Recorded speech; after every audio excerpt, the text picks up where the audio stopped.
Nama penuh Leibniz adalah Gottfried Wilhelm Leibniz. Beliau telah lahir pada 1 Julai 1646 di Leipzig, Jerman. Pada tahun 1661, beliau telah menuntut pengajian di University Leipzig dalam bidang undang-undang dan falsafah. Pada tahun 1666, beliau telah mendapat ijazah kedoktoran dalam bidang undang-undang. Pada tahun 1700, beliau telah menjadi ahli akademik sains di Paris. Beliau telah dikenali sebagai Aristotle abad 17 kerana beliau telah menguasai pelbagai bidang ilmu, dan beliau telah meninggal dunia pada 14 November 1714 Masihi di Hanover. Antara karya penulisan Leibniz adalah De Arte Cambiotaria, Hypothesis Physica Nova, Discours de Metaphysique, Nouveaux Essais sur l'Entendement dan Modalogia. Leibniz adalah seorang yang beraliran rasionalisme di mana beliau mengatakan bahawa akal adalah sumber ilmu pengetahuan. Idea pertama Leibniz adalah monad. Menurut beliau bahawa manusia terdiri daripada banyak monad dan setiap monad adalah merupakan jiwa yang abadi. Terdapat satu monad yang berkuasa, iaitu the soul. Menurut Leibniz, setiap monad tidak sama antara satu sama lain dan sentiasa berubah. Hal ini bukan kerana faktor dalaman tetapi adalah disebabkan faktor luaran. Hal ini kerana setiap monad tersebut adalah windowless, iaitu tidak mempunyai tingkap. Tetapi perubahan tersebut berlaku secara harmoni, dan menurut Leibniz ini adalah bukti kepada kewujudan Tuhan. Idea kedua Leibniz adalah alam mungkin yang terbaik. Alam yang mungkin adalah alam yang tidak bercanggah dengan akal. Menurut Leibniz, Tuhan telah memikirkan ke semua alam yang mungkin sebelum dia menciptakan alam yang sebenar-benarnya. Dan kerana Tuhan itu baik, maka dia telah menciptakan alam yang terbaik, iaitu alam yang lebih banyak kebaikan berbanding kejahatan.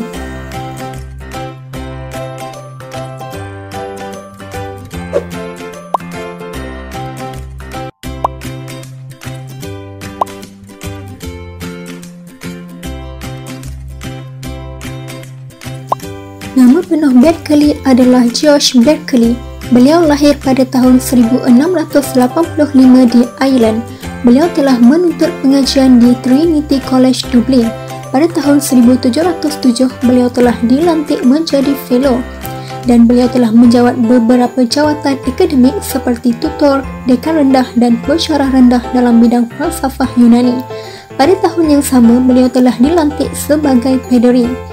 Pada tahun 1721, beliau telah memperoleh ijazah Doctor of Divinity kerana minatnya yang begitu mendalam terhadap pendidikan keagamaan, dan beliau telah meninggal dunia pada tahun 1753 ketika beliau menghantar anaknya George melanjutkan pelajaran di Christ Church. Antara karya penulisan Leibniz adalah Philosophical Commentaries, Treatise Concerning the Principle of Human Knowledge, dan Three Dialogue between Hylas and Philonous.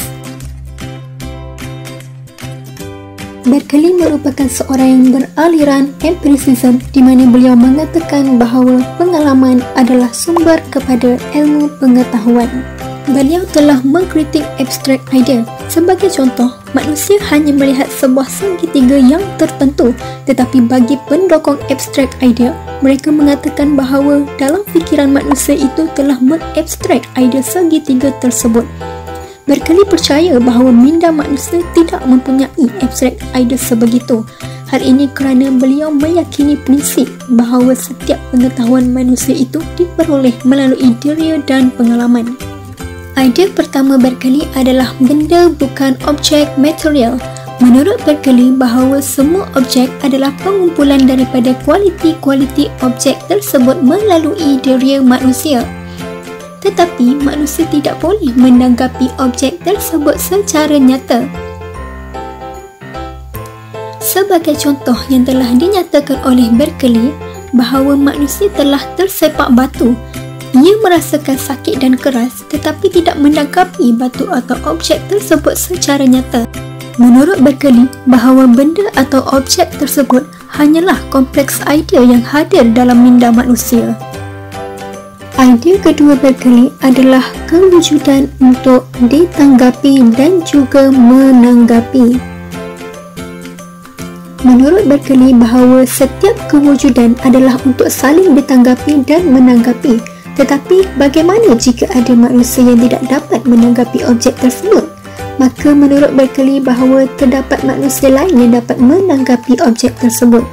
Dan sekiranya semua manusia tidak dapat menanggapi objek tersebut, maka ada Tuhan yang dapat menanggapi objek tersebut. Secara kesimpulannya, perbezaan pemikiran antara Leibniz dan Berkeley adalah di mana Leibniz menyatakan bahawa akal adalah sumber ilmu pengetahuan.